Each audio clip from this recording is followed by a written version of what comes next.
at 2 o'clock. Okay, I have a meeting at 2 o'clock, so I have to leave probably 5 to 10 minutes early of this one. that works. Awesome. So Alex, if you want to, we want to take this time just to kind of hear how the teaching is going and then your assessments and kind of if you need anything from us. This is just, a check-in, but we just kind of want to hear how it's going with the students. And if you have any artwork or assessment data, you can share with us. And then if we can give you advice of, yay, keep doing what you're doing, or tweak moving forward, because this is kind of the halfway mark. Right. And then we'll touch base about your final portfolio and what we'd be looking at in your defense. So yeah, tell us how it's going. I will be honest, it has been an absolute nightmare. Everything that can go wrong has gone wrong. My teaching got delayed over a month. So I just taught my 4th lesson plan yesterday. So we'll be teaching my 5th one tomorrow. So far, so I was going to be teaching the 4 elements of acting, script writing. We're working on cinematography, and then we were going to do storyboarding, but the teacher that I'm working with did storyboarding before I started.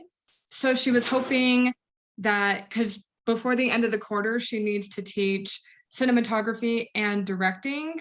So because we're working on cinematography right now, I now need to change my storyboarding lesson plans to directing. So then that way she can get what she needs to done. And then she's also helping me out, killing 2 birds with 1 stone.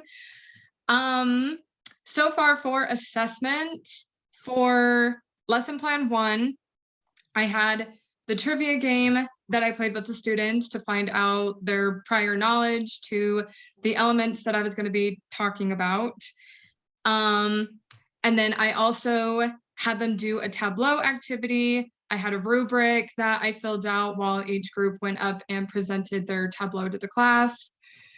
For the second lesson plan, I taught the students about script writing, all of the elements to it, what to look for when reading a script. And then I handed them out several pages of the script of Back to the Future, and I had them get together in groups and label the parts, label location, characters, breakdowns, dialogue, what they need to do specifically for each element to make sure that it's formatted correctly. And then took a look at those, they kept those. And then my 3rd lesson plan was them writing a script for either the storyboard that they created for the teacher that they previously did before I started, or they could take the pages of Back to the Future and change it to a different genre. So one group made it a romance, another group made it a mystery. So those I've been grading, and so I've been assessing them on that. And then yesterday we started cinematography. So I went over camera angles, transitions, lighting, mise en scène, and then I had them fill out a crossword puzzle with some of the terms that we talked about throughout the presentation.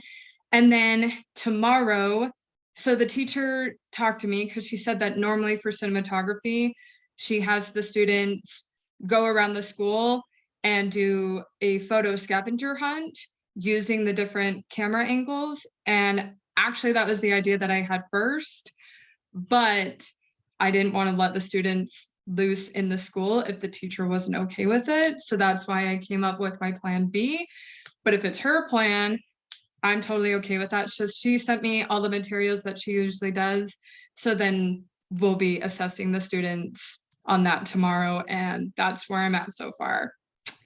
That's great. Have you created any graphs or, pulled out like any images? Because that's what we'll want to see in, your final portfolio is kind of tracking student growth. It sounds like you're doing lots of in the moment and then doing things outside of class, which is really great. You want a Mhm. mix of things of what they're engaged in and what they're responding to. And of course, those film specific details. But have you create, I know Pam has you turning in assessment data and kind of Yes. reflecting on it. Do you have, we just don't want that to hit you at the very end when then you're also preparing your final, like, because it'll be a lot to go back through. Yep. So I didn't know if you had already started generating graphs or visuals or collecting, student quotes, like all of that is data, right? So I just wanted to see where you were at with that. Yes. So let me share my screen real quick. Yay! It's exciting. I do have a few because I did turn in week 1 assignments, week 2 assignments. So I did create some graphs, like a pie chart. I have a bar. Here we go. So here's some of the assessment data evaluation that I have. So this first one here, I know they're kind of small. I was putting them all together. So this first one is from the trivia. So this is what the students knew the most about. So they actually knew more about cinematography than they did anything else. And script writing was what they knew the least about. Oh, I did do an exit ticket also at the end of assessment 1. So majority of the students learned that they put about Tableau because that was what we spent pretty much the entire day talking about. But one of the assessment questions that I had was about, the camera pan, and the other percentage of students put that they learned about pan. So that is fine. If that is what they learned about, then that is what they learned about. This line graph is about the Tableau rubric, how each group did, how they scored. And then this one is I had them do a Nearpod for the script writing, talking about structure of script writing, like climax, introduction, conclusion, all that jazz. And then I had them do a matching activity. And so that was what I assessed on. So most of them, almost half of them got it on the first try for matching, and then so on and so forth. So yes, that is what I have so far. That's great, Alex. That's awesome.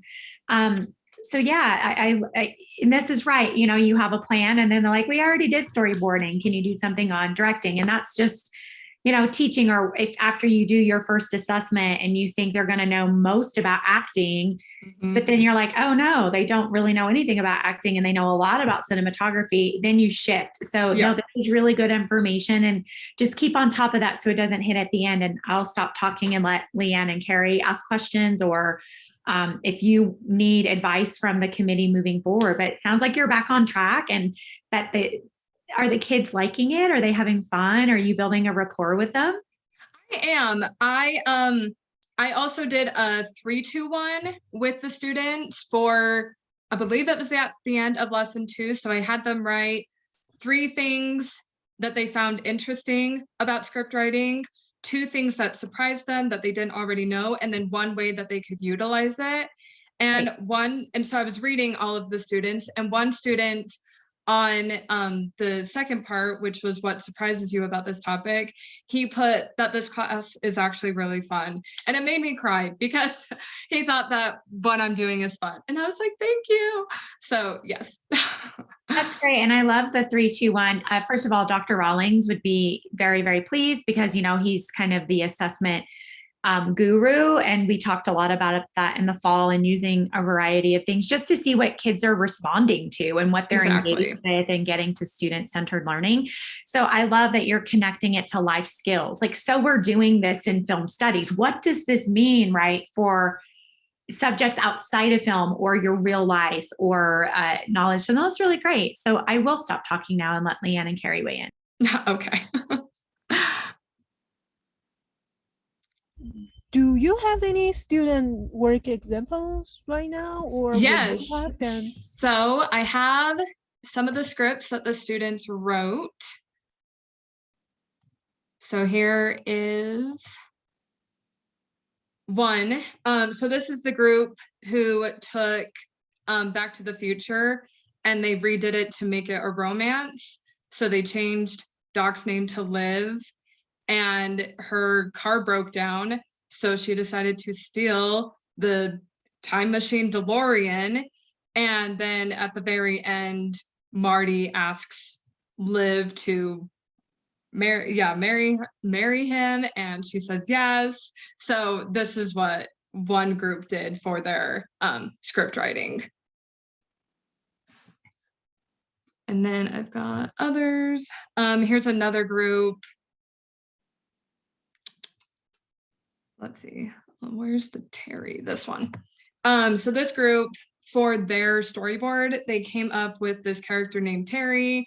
He lives in the magical land of Melandia, where everybody has their own superpower, but nobody really likes Terry because he can turn invisible, so they think that's kind of creepy.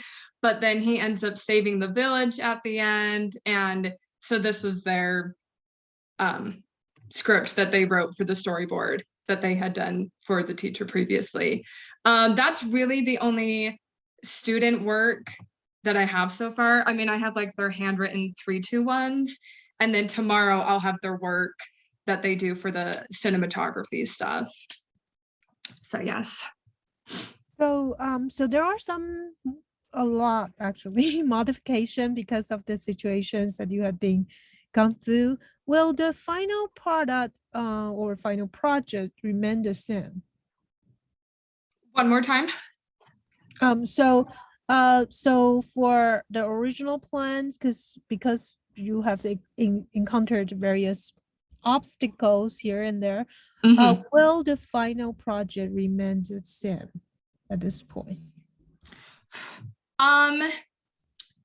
So I'm hoping everything should be done. Everything should be good. I've been working with Pamela. She just emailed me today with deadlines for everything for schoolwork so that I can get all caught up. I should be done. I've mapped out the days of when I should be done teaching all of my lesson plans, and I should be done. I should be having the culminating event on March 17th.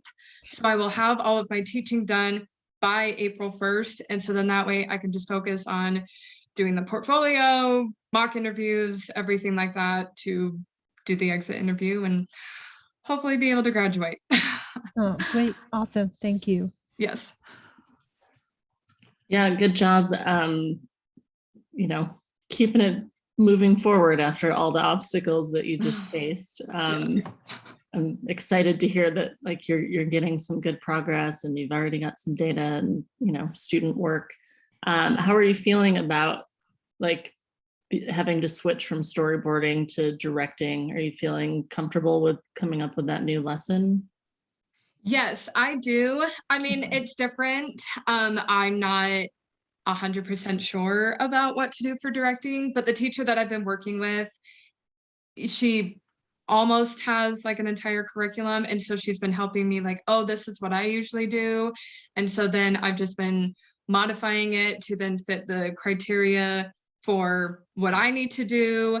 I also had some activities that I was going to do for storyboarding that I'm going to try to see if I can somehow turn it into directing so that I'm not having to change too much about my lesson plans, but then I just changed the direction. Instead of talking about storyboarding, we're just talking about directing. And then, yeah. So hopefully it shouldn't be too big of a deal, but yeah, no, the teacher's been great. She's been helping me out a lot and trying to give me as much material as she got so that I can just kind of go off of that and also do my own thing at the same time. So yeah. Okay, good. Luckily, it was only the one topic that was really off. Exactly. Considering everything else that you had to pivot at the last minute. Exactly. And yeah, Alex, I keep those notes or that journal or things you're turning in for Pamela. And really specifically, talk to what Leanne was getting at, your differentiations and accommodations and, changing criteria, but also kind of getting the students up and moving. And hopefully that classroom teacher is like, oh, the kids are really engaged in this. So maybe they keep that as part of it, because in your defense, it asks us, what would you do differently, or what went wrong? And then how did you pivot, right? And so you have a lot to talk about that, but, really specifically saying like, this is what the teacher was criteria was, this was mine, and this is how we work together. All of that is great. And it's learning of how we're better educators. And again, getting to student-centered learning. My next question was, are just making sure that you're documenting every single lesson with stills, or you're recording it, because, you want as much footage as you can to edit together a final video for me, Leanne, and Carrie. So we just see, the breadth of the process. So then it helps us watch that before your defense, and then ask more, the questions will be, but really understand it. So I just want to make sure that you're documenting and taking pictures and video, so you have that evidence. Yes. So I've been recording every lesson plan that I've been teaching on my phone. I have all of the videos. For some of the assignments that Pamela is having us doing, she has us send in stills. So I've just been taking screenshots from the video and then attaching that. But yes, I have been taking footage of every lesson plan that I teach. That's really great, because getting back to the quotes, like that qualitative data, he said like, this is so fun, or that student said that, it might be great for your portfolio. And for us, as we have the video, we have the graphs, have an image of like stills with that qualitative assessment data for us, that is just going to be super impactful. So we see the video, we see the charts, we see the student work, and then there's this graphic organizer, a visual organizer of them with stills doing something. It doesn't necessarily have to be that student, and you can leave student names off. But as you're going through that data, the 3, 2, 1, pulling some of those really impactful student feedback is also qualitative data that would be really great, I think, to include as the story of your final project for your defense. Perfect. Awesome. Yeah. Any other question? We're flying through this. This is great. Do you need help from us, Alex? Do you need anything from us? Or, your committee, yes, you defend to us, but we're also support. Like we're for you. We're not against you. But so do you need anything for us, or any resources, ideas? We also want to use this time for you to be able to ask us for support or help. At this point, everything is good now. I think we've got it all sorted out from Bingham and Jordan School District, now that the principal has an idea of who I am. Oh goodness. So at the moment, I don't think I need anything. I think finally everything is kind of settling down, and I'm finally able to get the ball rolling. Who knows what will happen tomorrow, but as of right now, I think I'm just eager to get this done and just get back on track. It sounds like you're close. The fact that you said I've already taught 4 lessons, I was like, whoa, that's great. I was thinking I've taught a lesson. No, we're at 4 now, 5 tomorrow. So I'm almost halfway done teaching. Yeah. Yes. Yeah. No, I'm not, I don't think any of us are super worried now. That's great. So I guess the last few minutes, and we'll give people maybe 30, 35 minutes more of their time. I just want to check in again about the portfolio. So that everything, all of this awesome data, your video footage, journal notes, anything will go into that final project folder in your portfolio. But I just also wanted to just touch base to make sure that all students are continuing to work on the comprehensive piece of the portfolio as well. That folder for knowledge and skills and impact, community, and transformation. Just make sure that you're continuing to fill those parts of the portfolio out as well.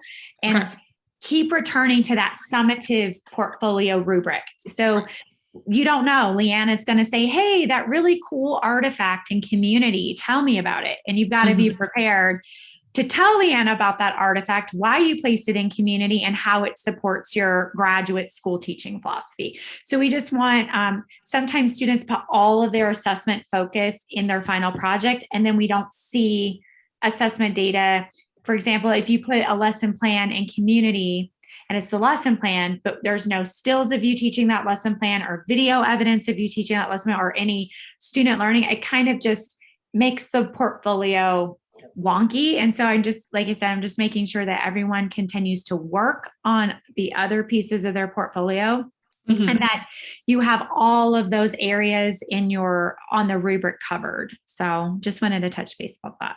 If I put something like an assessment data or anything like that, that is for my final teaching project, can I put it in the final teaching project folder and also in community, or should I choose one or the other? Yeah, choose one because we'll get confused. So everything for the final project, just put it in that final project folder. Okay. And if there are other, like from the summer, if you have any assessment data from teaching at Club U that you can include with the lesson, one of the lessons you did this summer, or something in that's community or knowledge and skills. Okay. So everything outside of the final project, put Go in in the the other others. four. Yeah. Perfect. Mhm. Okay. That works. Cool. Awesome. Any other questions for Alex, Leanne, or Carrie? I just want to make a comment. I think, Alice, you sound a lot more confident right now, and I can see the progress, and you know what you're doing. I just so happy to see this working all sorted out for you, and you are on the right track. And Oh, good. Thank you. I do feel more confident every time that I teach. Like when I first went in for my first lesson plan, I was like, oh my gosh, I'm going to throw up. I'm so nervous. I'm just going to stumble over my words. But like now, each time that I go in, I'm like, hey, everybody, I'm here. This is what we're talking about. And if like students are talking, I'm like, hey, you two in the back, we need to stop talking. And so I do feel more confident every time that I teach. And yeah, I do see that in myself as well. So thank you for noticing that as well. yeah, So it's not just me. we totally can see that's happening. Oh, good. Phew. Yeah, Okay. it's I'll just echo that. And when you said earlier that you were getting some good feedback from the students that they were enjoying it, I was thinking that's really got to be helping you after everything you've gone through to get to this point, to then get that like Exactly. positive reinforcement from them to help you keep charging forward. So good job. there. Absolutely. Thank you. Yeah, and I'm really proud, Alex. Like I said, I'll echo what Leanne and Carrie saying. Hearing you use education specific language too, like that's a big part of the MATFA, is giving you the language and the tools to advocate for the arts in our schools and community spaces. And going through this, it like Leanne said, you get your confidence, you ground it, you're able to talk to people inside and outside of the arts of what we do and why we do it and why it matters. And so I'm seeing that shift in you just being able to use educational lingo too appropriately. So yeah, this is great. We didn't need an hour. Keep it up, but please let us know if you need anything too, because absolutely. I definitely will. Awesome. Oh, well, is everybody good? 35 minutes back of your life? Cool. Awesome. Okay. Good job, Alex. Yay. Good job. Yeah. The second half. Mhm. Okay. Bye, everyone. Bye, bye, Thank everyone. you. Bye.